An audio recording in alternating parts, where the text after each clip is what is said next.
Welcome, everyone. I'm Luna Goldberg, the Education Manager at the Jewish Museum of Florida, FIU. On behalf of the Jewish Museum of Florida, FIU, the Global Jewish Studies Program, and the Stephen J. Green School for Public and International Affairs, it's my pleasure to welcome you to today's noontime lecture, Transnational Jewish Identities, the Case of Women Immigrant Artists from the Former Soviet Union in Israel, featuring a dear colleague and friend, Dr. Tal Dekel. Tal Dekel is the head of Visual Literacy Studies program at Kibbutzim College, Tel Aviv. She also teaches in the Art History Department at Tel Aviv University. She served as chair of the Association of Women's Art and Gender Research in Israel and chair of Gender Studies Forum at the Tel Aviv University. Dekel specializes in feminism and art in Israel, focusing on gender, migration, and transnationalism, as well as on women and old age in the Israeli context. She has published papers in academic journals and has written 3 books: Gendered Art and Feminist Theory, Transnational Identities, Women, Art, and Migration in Israel, and most recently, Women and Ageism, Gender Aspects in Israeli Art. Dekel lives and works in Israel. Throughout today's lecture, members of the audience are encouraged to post questions to the chat, which I will later pose to Dr. Dekel near the end of the program. And without further ado, it's my great pleasure to introduce Dr. Tal Dekel. Hello, everybody. Thank you for joining. I would also start by just a few thanks. I would like to start by thanking the Jewish Museum of Florida, FIU, for inviting me to give this talk, and to thank Luna Goldberg for reaching out and realizing this event. I would also like to thank the Global Jewish Studies Program, the Israeli Studies Initiative, and the Stephen Greenberg School of International Public Affairs for their partnership. So today, my talk is part of a larger project. Let me just start my share screen so I can put up my PowerPoint presentation. Can you see it? Perfect. Great. So this talk today is part of an ongoing research that I am engaged in for the last, almost 10 years now. And I studied various social groups of immigrants who arrived in the state of Israel after 1989. This year, 1989, is a landmark year that entails major global changes and marks the era of transnationalism. So this is the time frame in which I work, and I integrate methodologies and theories from different disciplines. I write about Israeli Ethiopian artists, Israeli French artists, Israeli Mizrahi artists, and so on. So it's a comparative study. Today, I will talk about one aspect of this research, which is in fact a chapter of my book, Transnational Identities, which discusses gender aspects of Israeli Russian-speaking women artists alongside other immigrants in other chapters, which we will not be discussing today. So the contemporary era of mass migration under transnational existence poses new challenges for understanding questions of citizenship, cultural and religious belonging, and Jewish identity. The effort to conceptualize and articulate identity, always a very complex project, becomes all the more complex when examined in the unique context of the State of Israel, as I will argue today. Focusing on women artists who emigrated from the former Soviet Union, I can start by showing the first chapter, if you will, of my talk. We will see that even 3 decades after their arrival in Israel, these women are still actively engaged in the process of formulating their experiences as immigrants. By analyzing their artworks, we can learn about their experiences and about identity construction processes under conditions of migration. Yet discussing migration calls for a wider perspective than only thinking about the subjective experiences of the immigrants themselves. In order to consider it critically, we must also attend to the receiving society itself, transformed by the massive wave of that immigration. The influx of approximately 1 million immigrants from the former Soviet Union between 1989 and 2010 into Israel altered the very nature of the Israeli populace, which totaled back then 7.5 million people. So 1 million newcomers constitutes a substantial mass of the overall, you understand, right? So despite this massive demographic presence of new people from the former Soviet Union in Israel, or perhaps because of it, these immigrants, and in particular the women among them, have been subjected to a wide array of stereotypes. As many of them arrived in Israel's on the heels of the collapse of the Soviet regime, they are often perceived in Israel as straightforward economic migrants, so to speak, whose ties to Judaism and Zionism are instrumental rather than sincere. And this is an important point. We should remember this point. I will elaborate about it in the upcoming minutes. And highly critical of this stance, the artists we will discuss today engage with that claim, addressing themes related to their assimilation into the Israeli society, claiming for a more complex and nuanced reading of this whole subject. Artist Tamara Brudinsky, which we see here in the presentation, she's born in 1981 in St. Petersburg and arrived in Israel at the age of 7, created an artist book which consists of digitally manipulated images and various texts. In this photo we see here, it is only one from a large series, yes. The artist stands as she gazes directly at the camera. Captions accompany various parts of her body. We will not read them all, but I will give you a sense of something. The caption indicates common stereotypes that she has personally encountered during her life as a female Soviet Union migrant in Israel. For instance, does not drink vodka reads a caption that points to her mouth. Not Christian, pointing to her chest where a cross on a chain might be, right? Not a prostitute, a slut, pointing to her genitalia. No abusive father or husband, pointing to unbruised, clean thigh, etc., etc. So this photo and some 40 other photographs in this series reflects the multitude of stereotypes attributed to her by veteran Israelis that said those words in the streets to her over the years, right? So as I mentioned, Brudinsky uses her own body to construct these representations. In one image, for example, let's see another example. She has photographed herself as an alcoholic, homeless, so to speak, woman holding an empty bottle of vodka. Another image deals with the derogative attitudes she received as veteran Israelis did not believe that she or other Russian-speaking immigrants are sincere about contributing to the country, but rather dwell in socioeconomic problems and no Zionism at all. So the caption reads, "Your daughter got into the Air Force?" I don't think so.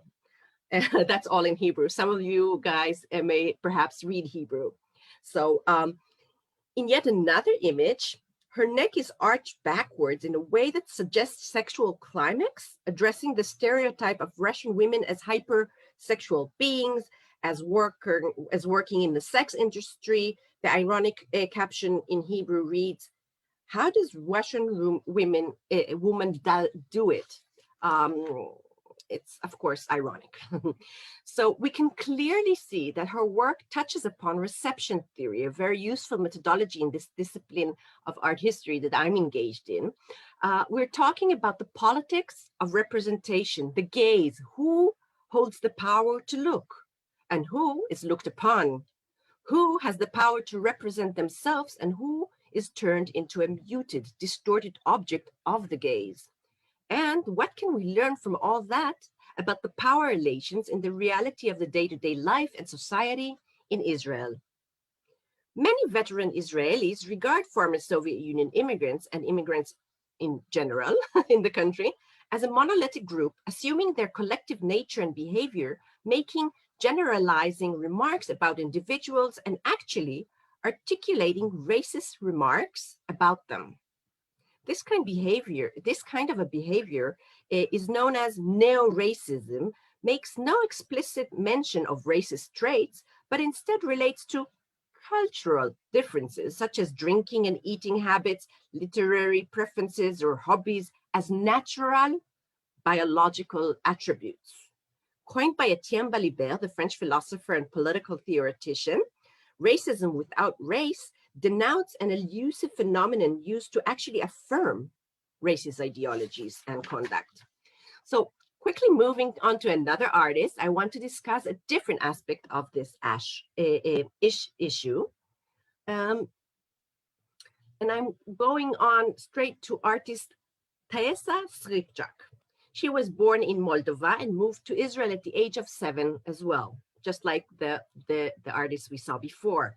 Growing up in Israel, Skripczak has never placed particular importance to the fact that she was Jewish only on her father's side, the wrong side from the halakha point of view. Halakha is the Orthodox rabbinate law, which I'll explain their relevance in a few seconds for those who are less familiar with it.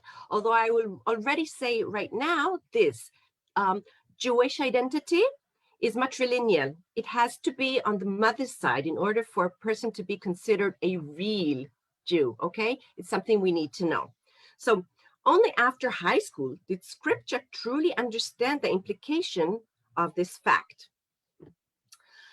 This work is part of a series of works, photographs, she created soon after the discovery, so to speak, in which she processes her attitude toward religiousness or religious praxis, right? But the representation is extraordinary. We do not have an entire body. It's partial, fragmented, almost violent to show beheaded figures in this way. So in an interview with me, Skripczak talked about all this, describing it as a startling experience that she felt. And I would like please to quote her words for you. When I first realized this, I invested much effort in hiding the fact. It became my little secret. But eventually, after feeling a lot of social pressure, I underwent a formal conversion to Judaism. Now I am a Jew. At this point, I just need to, end of quote. So I just need to explain for those not so familiar with the subject, that Jewish identity in the state of Israel extends beyond religion to incorporate questions of nationality. In Israel, Israel actually has a unique model of nationality which distinguishes between Jews and non-Jews. Because religion matters and state matters are not fully separated in this country, Jews who are not recognized as such by the rabbinical authorities have, have reduced civil rights in the domain of marital status, for example. So these developments, actually Skripczak realizing that she was not a pure Jew, inspired her to create yet another series of artwork, such as the video project in which she interviews young women in similar predicaments to that of her own, discussing specifically the ceremonial act of immersion in the water, which is part of the conversion into Judaism, hatvilah. Okay, so I'll just explain, I'm sorry, for those who are not familiar, very, very briefly. This ritual is the final stage of the long conversion process. The converted is supposed to emerge from the water a new person, a Jew. For females, it is first performed fully nude in the presence of a female ritual bathhouse attendant, and then a second immersion takes place before men who overlook the ceremony from an upper level of the bathhouse, with the woman wearing only a very loose robe over her naked body. That seals the conversion. Okay, so this we needed to know. So let's see this. So back to the art. In most segments of the video project, the artist recorded young women who prefer to remain anonymous and have their face blurred, like we see here. Unfortunately, we will not have time to run the video itself. We can just the still photo. Maybe I have one more then. But another segment of this video shows a young woman who said she is not afraid to unveil her face, and she tells her story with very boldly.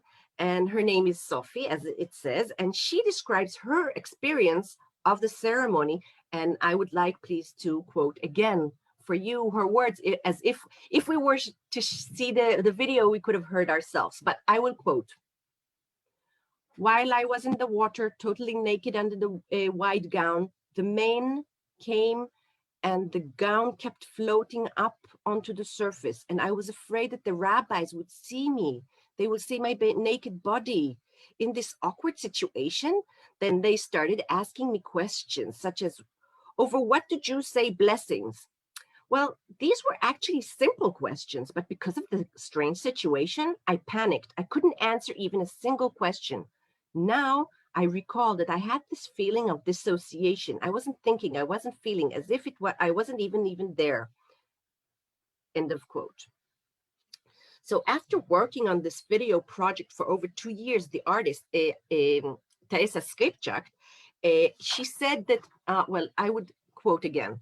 Today, having done this artistic project about the experiences of so many women who underwent the traumatic procedure, Russian-speaking young women, I am not at all sure I would have agreed to undergo it. Actually, I'm done apologizing for being me. In other countries, it has no importance if you are a Muslim, Christian, or any other religion. This has no effect on your nationality or citizenship.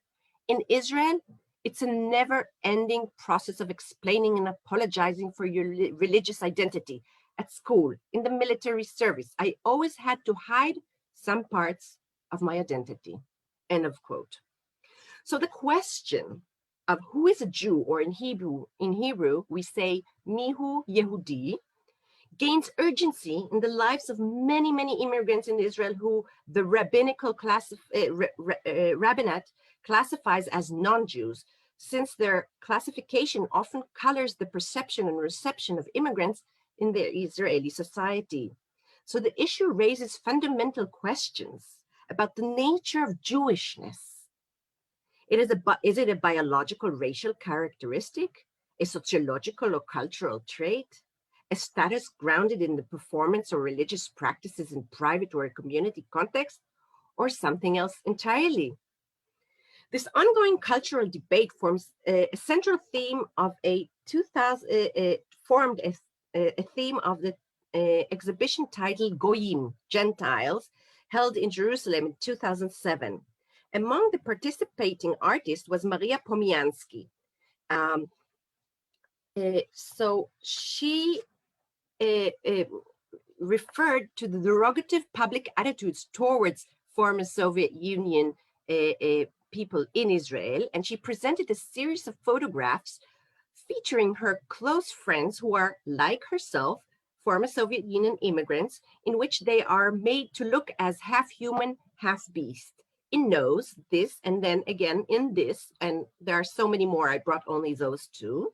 Pomiansky shot her subject with buttons on their noses, lending them the appearance of a pig, the ultimate Jewish symbol of otherness and defilement. Each photo in this series described a young man or woman standing in an enclosed dark room against a bare wall. By using the symbol of the pig in the context of a dark, undefined, and threatening strange space, the artist aimed to ask harsh questions about the possibility of Russian-speaking Jews ever being accepted into Israeli society, given their rejection is based on a constant deep-seated fear of contamination, symbolized by the impure beast in the Jewish religion. A similarly ironic use of the image of the pig to discuss Jewishness and its boundaries is found in a photograph by artist Masha Rubin. In the untitled photo, which is part of a larger series, she captures a figure of a woman standing in the middle of a grove, a typical product of the Jewish National Fund project, Keren Kayemet L'Israel, the Kakal, which is a prominent symbol of the Zionist resettlement in the state of Israel in the modern era, and so on and so forth. And her back is turned to the viewers in a gesture of refusal, as if rejecting the call of veteran Israelis to pledge allegiance to the Judaism, while her head is covered with a grotesque mask of a pig, which looks straight at the camera and the viewers. Once again, the symbol of the pig is used here to convey a powerful sense of otherness and ostracism. I'm moving on and talking about another chapter. So touching again upon reception theory, gender, and the politics of seeing and ways to fight and reclaim the gaze, one of the most challenging gender issues of former Soviet Union women in Israel relates to the stereotype of the Russian prostitute. An example of the artist's preoccupation with this deep-rooted stereotype is found in a video created by Rufina Muravyova, originally from the Ukraine. The video, which we do not have time to see today, presents a sequence of her random encounters in different cities across the country, documented by her artist with a hidden camera, right? Like a candid camera thing, right? So she filmed men, strangers to her, who approached her with direct solicitations for sex, for money. Again, I apologize, we will not have time to see, but I have frames. רציתי לשכב איתך, saying, I wanted to have sex with you. I will give you money. If you weren't so sexy, I wouldn't have stopped you. In an interview with me, the artist explained that dynamics depicting the video are derived directly from her being a former Soviet Union and her physique, okay? So I will quote, sorry, her words. She says, because I look Russian, most of my personal artistic research is about the relationship between veteran Israeli men and former Soviet Union women. Personally, I've always been the object of male attention because I fit the Russian type. I'm blonde and I'm good looking.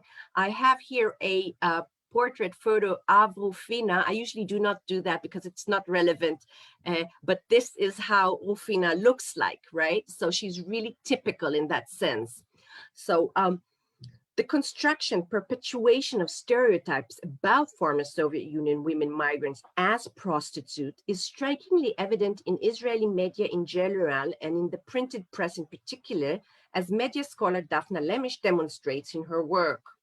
Her studies show that the majority of media references to former Soviet Union in Israel throughout the 90s, especially, relate to prostitution, not for any other topics. Okay, so the actual bodies of former Soviet Union women in Israel thus turns into an active site for the marking of national boundaries, as explains anthropologist Deborah Galden. So here we see yet another work by Alex Korbatov and Vanane Boryan. It is about the exact same subject of what Rufina Muravyova did. You surely identify what her naked body is covered with, or no? It's thousands and thousands of calling cards for using women in the sex industry, right? So, and this is the artist herself, Alex Korbatov, laying on the pavement. So according to scholar Deborah Golden, in the social national collective Israeli imagination, the potential coupling of pure Jewish men with hundreds of thousands of immigrant Russian women whose Jewishness is doubted, according to the halakha, not to everybody else, right, has become the source of national existential fear. These women, this scholar says, Golden, she observes that they are perceived as threatening to the Jewish collective's purity and Israel ethno-national identity because of their potential offsprings. You remember Jewish identity being matrilineal. It becomes a question of demographics, right? The rhetoric in Israel is that we are a small country surrounded by enemies, and there is the Palestinian conflict, so Jews must control the demographics or lose the sovereignty over the country. It's geopolitics, okay? So in parentheses, I will say that the stereotype of the Russian woman as prostitute, has also, unfortunately, roots in the concrete reality. The terrible phenomenon of sex trafficking of ex-Soviet women to the West, we know, was especially felt during the 1990s. But these women, discussed here in my talk today, Olot Chadashot, newcomers that are Israelis, have no connections to this terrible phenomenon. And yet they keep getting associated with it. You see, this is the problem. Contra the veteran Israeli gaze, which automatically places all ex-Soviet immigrants in the single ethno-cultural category, this group is in fact far from homogeneous. Even when the Soviet Union was one country, great differences existed between the residents of its Asian and European regions, differences of geography and climate, of local culture and religion. The art produced by immigrants from the Asian republics typically reflects the culture that is a mixture of pan-Soviet and local elements.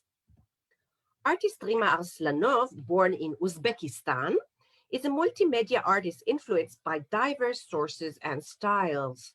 One of her sculptures, Mashrabia, is a large piece that imitates the architecture element of a lattice. The work relates to the artist's Uzbeki-Russian roots in a kind of a contemporary Israeli blend of Western and Arab Middle Eastern elements. The piece engages not only with cultural but also gendered and sexual aspects. The mashrabia is a fascinating object because of its liminality and its special position. It is both an integral part of an external wall in the building, right? And it is actually also at the same time an interruption in the wall's flow because, right, it's a window. So it opens up a space in the wall and moreover, it is not simply a functional solution that allows cool air to flow into the house in hot climates, but it is also a part of a culture, primarily Islamic, in which women remain within the domestic space from where they can look outside without themselves being seen. Also, the artist herself stated, and I quote her words, "From afar, the mashrabia gives the impression of being made of concrete, but when you get closer, you see that it's covered with gray, soft fur. Fur is known to have sexual, alluring connections, you know," end of quote.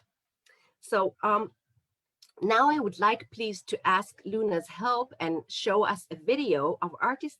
I will stop share and I will explain that artist Olesia Saitov, which was also born in Uzbekistan, arrived in Israel at the age of 12 and an emblematic example of an immigrant who rejects any single one-dimensional identity. She embraces her hybridity. And Luna, can you please show us a very short, I think it's about 4 minutes.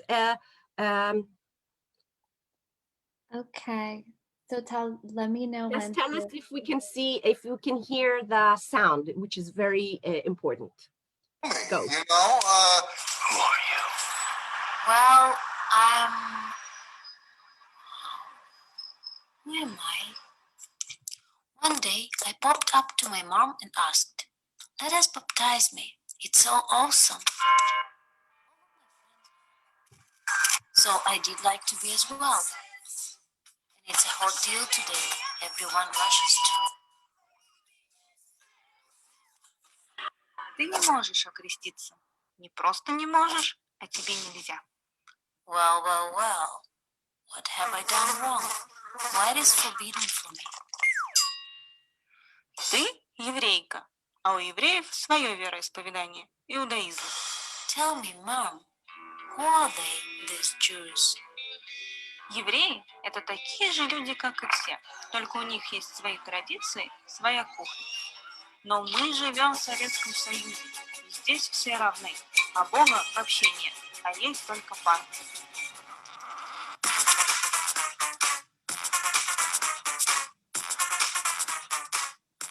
What do we know about Jews? Well, they are smart. They are very talented. I start to like it. They play music. For example, they are fine violinists.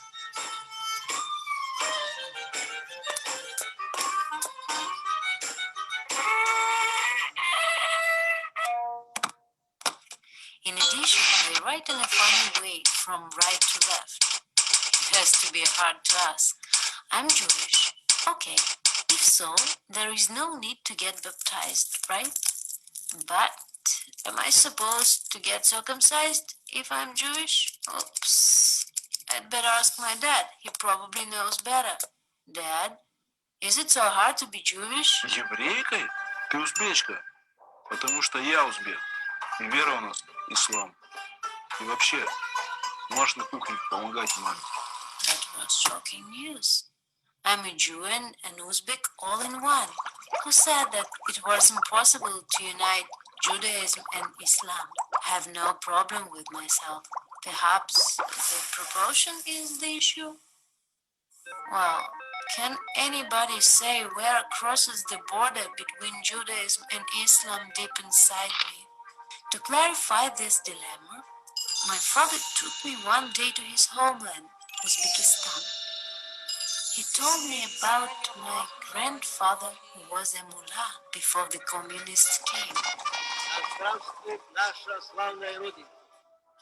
And my grandmother, Tajigul, was an ordinary Uzbek woman. Grandmother, what does your name mean? Sen kimde katta bo'lgansan, senga turmushga chiqish kerak. Bizim ko'chada bir yaxshi bola bor. That's it, yeah, very interesting. I have to decide who I am, a Jew or an Uzbek. But when I was close to the decision, my parents came to the conclusion that we had to leave. So we quickly packed and came to Israel. Here it gets clear there is no such a problem. If my mom is Jewish, I am Jewish as well. I got used to the new life in a short time. I like the local cuisine very much. And the local men just don't let me pass by. I just can't get why everyone thinks I'm Russian. Hard to believe. I only came to Israel and turned to be a Russian. So, what am I? Jewish, Uzbek, Russian, or maybe someone else? Is it an obligation to decide? Who cares? Anyway, now, thanks to high technologies like international TV and internet, people don't really differ one from another by one's religion or nation, but by interest and professional skills. Never mind. In other words, I am Alessia. Nice to meet you.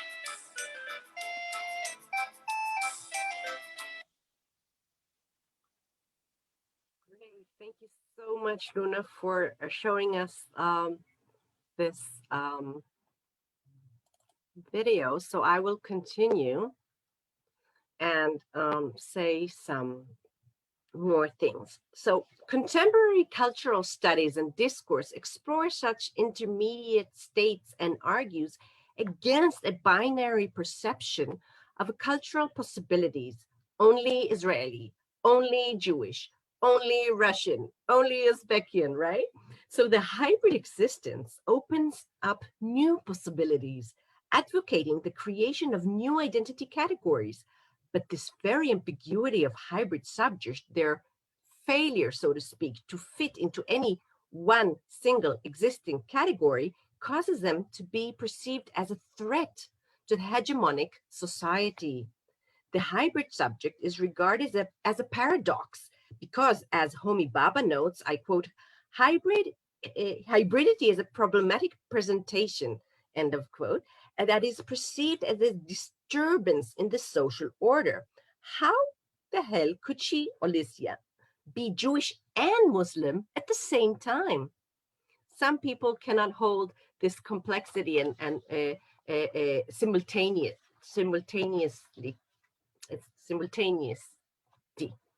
Conclusion.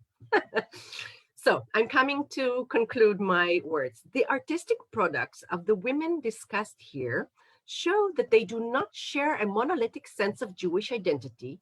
Nevertheless, all the artworks demonstrate the insufficiency of a binary model of identity and suggest instead the existence of a flexible continuum of identity.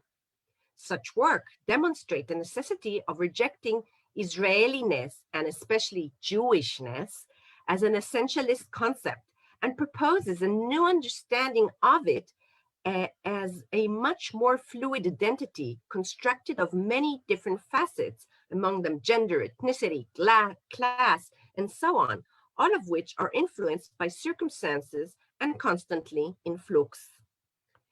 In keeping this thread, I argue that instead of thinking through meta-narratives and trying to conceptualize maximally comprehensive systems of categorization, the true complexity of this field, as reflected in the cases explored here today, and many others we did not have time to discuss today, unfortunately, but they are all in the book, calls for applying a perspective of intersectionality.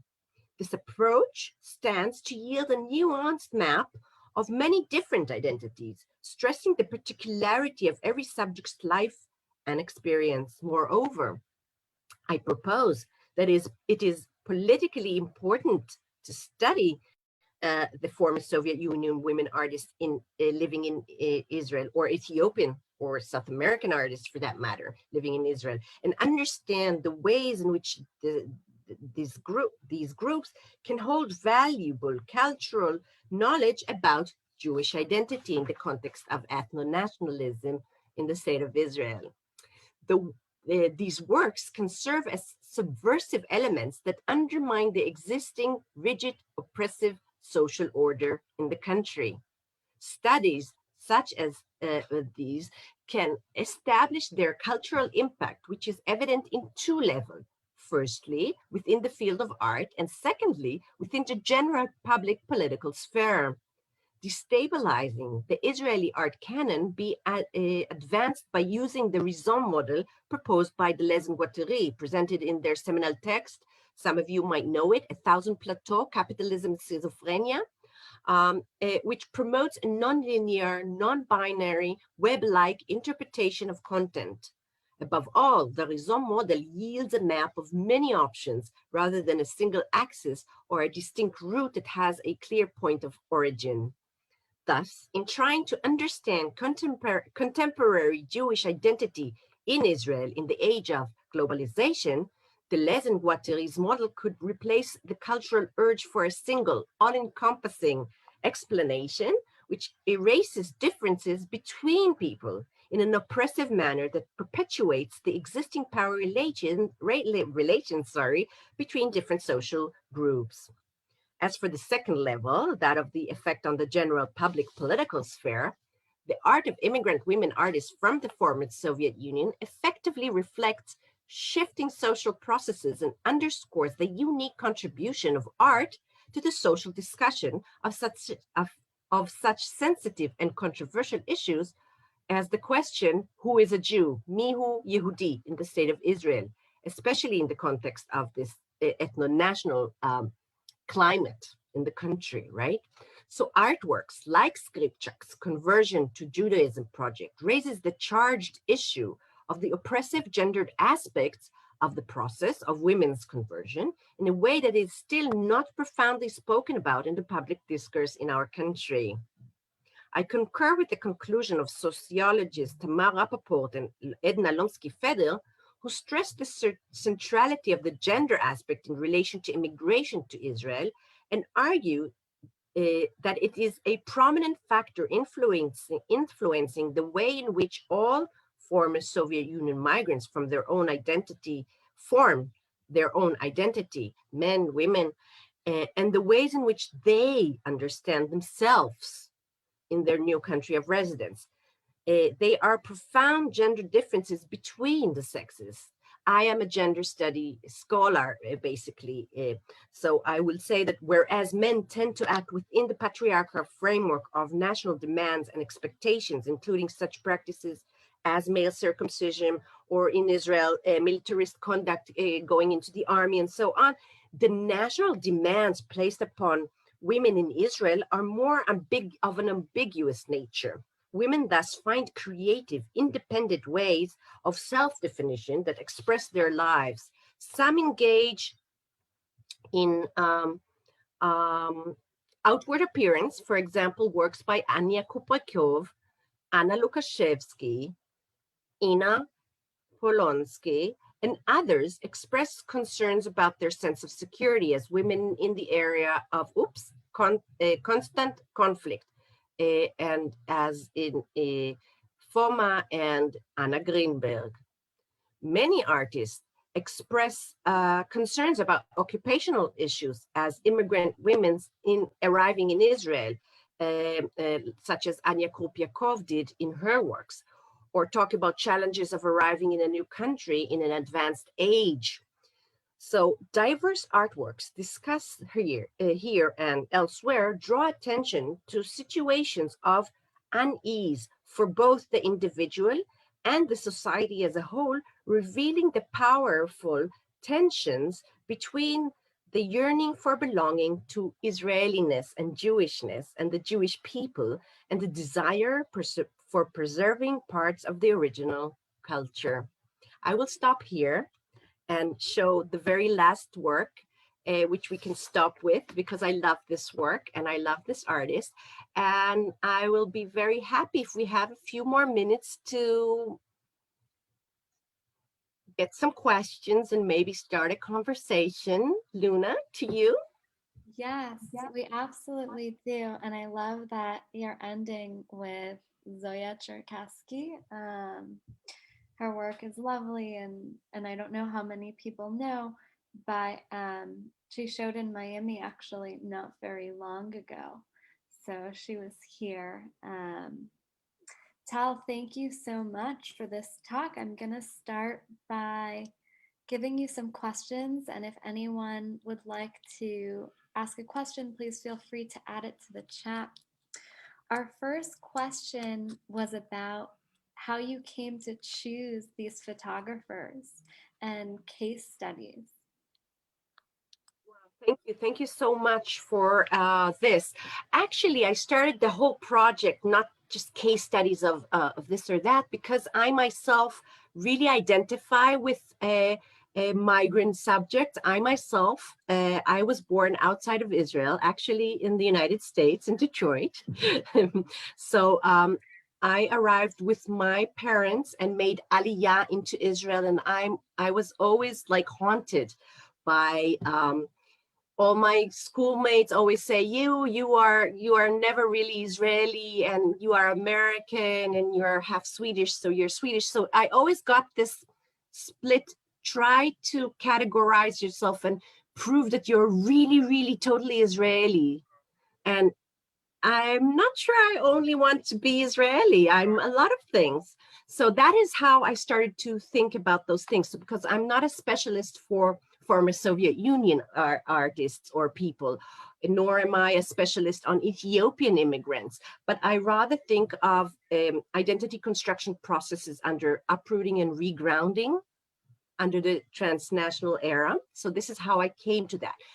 Within that, I chose a very specific bracket of age of artists, of course, only women, because I do gender and feminist research, although I have a few researches about men, which are also gender, but male gender, but mostly about women. So I chose only women who are what we called in a sociological term 1.5 generation artists.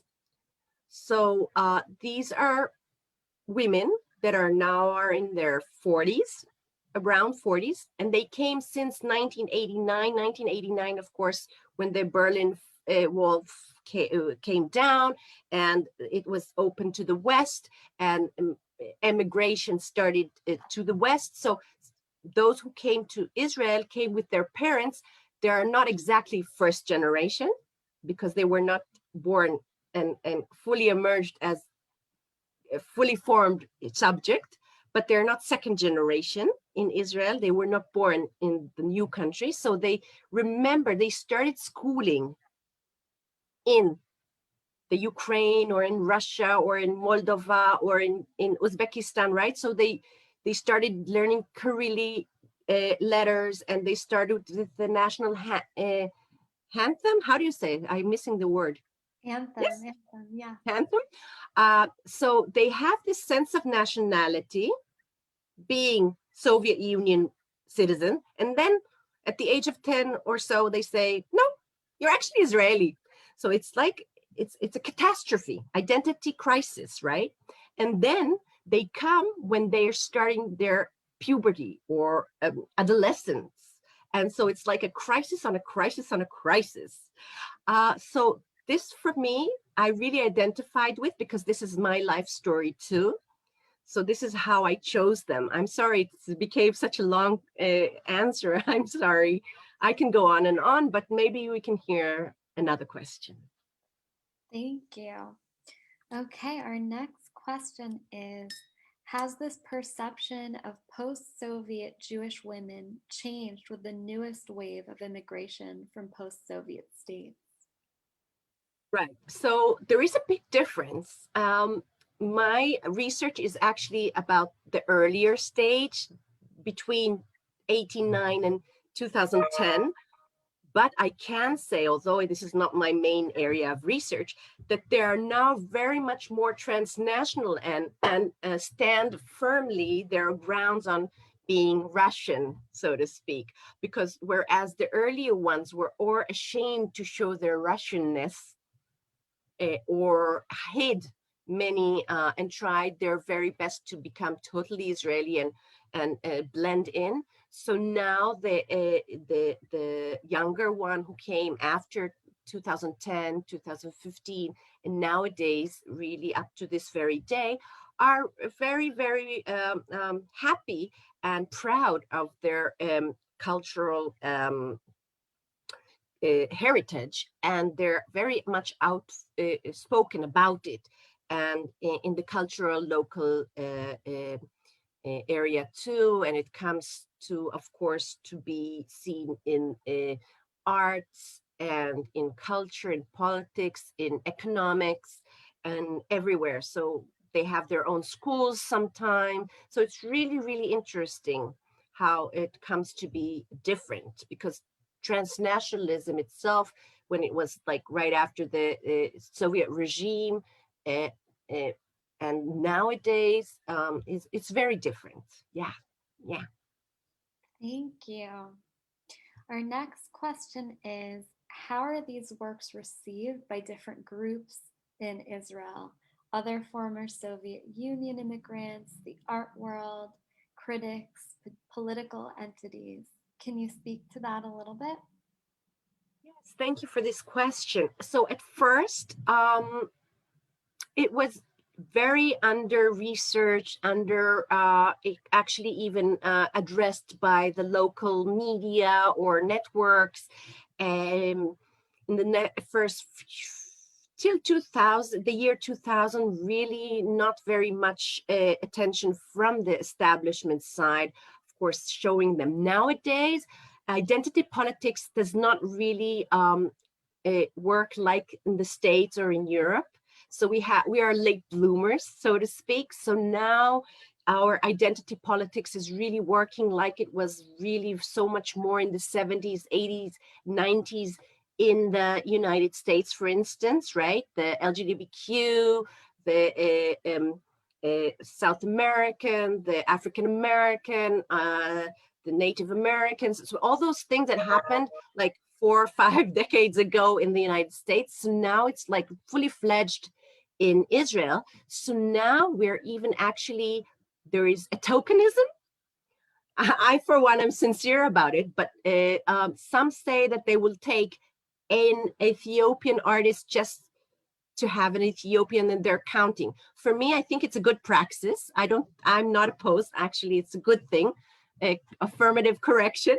But some are just going through the motions. But now, of course, nobody will ever dare not to check and see that there is one Russian-speaking artist, one Ethiopian, one Arab Palestinian, one Mizrahi. So it's really, really counted for.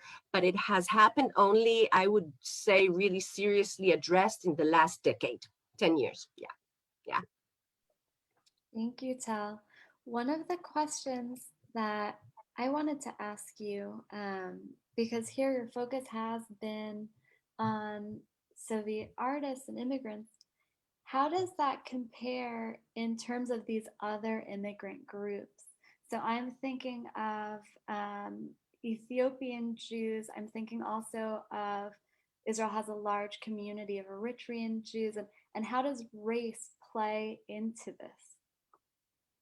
Thank you very much for this question. Of course, there are differences between the groups. For instance, Ethiopian Jews that you have mentioned have a far more inherent Jewish and even Zionist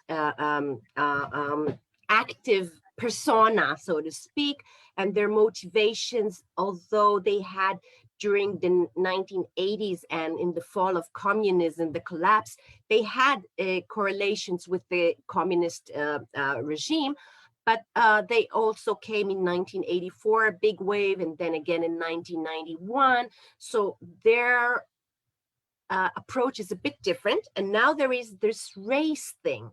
So surprisingly enough, I have, just by mistake, I'm joking. Let's see if I have it. Yes. Artists that are from Ethiopia, race is a very crucial issue in Israel. Ethnicity. We do not say race because of, Third Reich and so in Israel there is, I don't know if it's not a euphemism, but we use ethnicity. So the ethnicity and color is big thing. We have to understand that we did not have Black Jews in the state of Israel. We had very few, but in a massive amount only since 1984, when they first arrived in thousands and thousands, right? So before that, the Mizrahi were the darkest. So they're very few in numbers. They constitute only 1.9 to 2% of the total Jewish population to this very day, Jews from Ethiopia. So their visibility is very high. There are very few Black Jews. So they're very visible. So in that sense, they're actually marked out, if you will.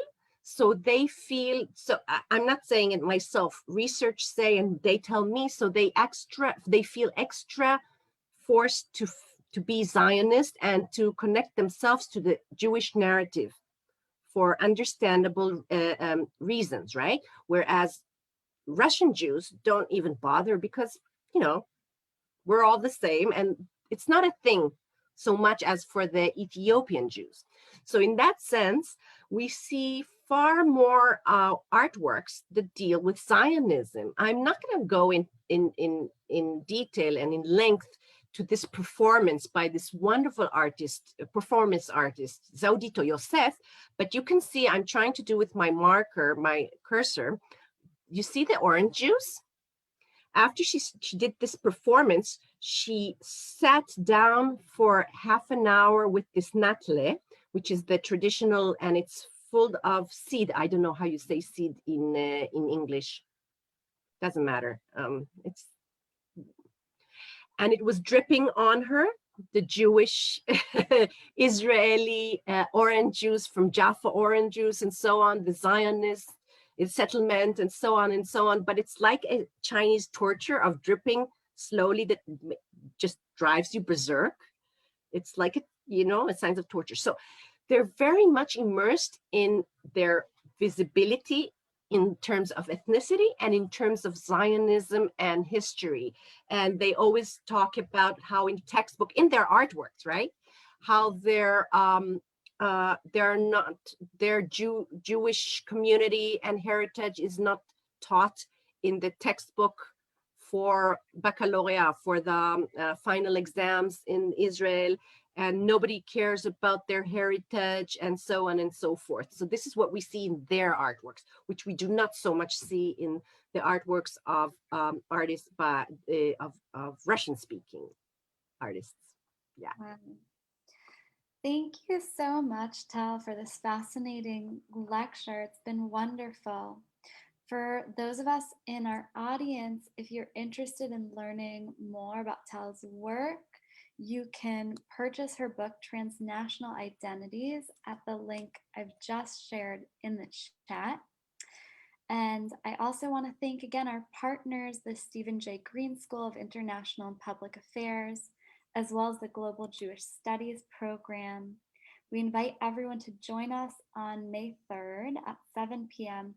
for our next lecture, Black Lives in a Jewish Context, featuring Rabbi Capers Funny Jr. And I will post the registration information into the chat. And lastly, thank you all for joining us today. It's been wonderful to have you.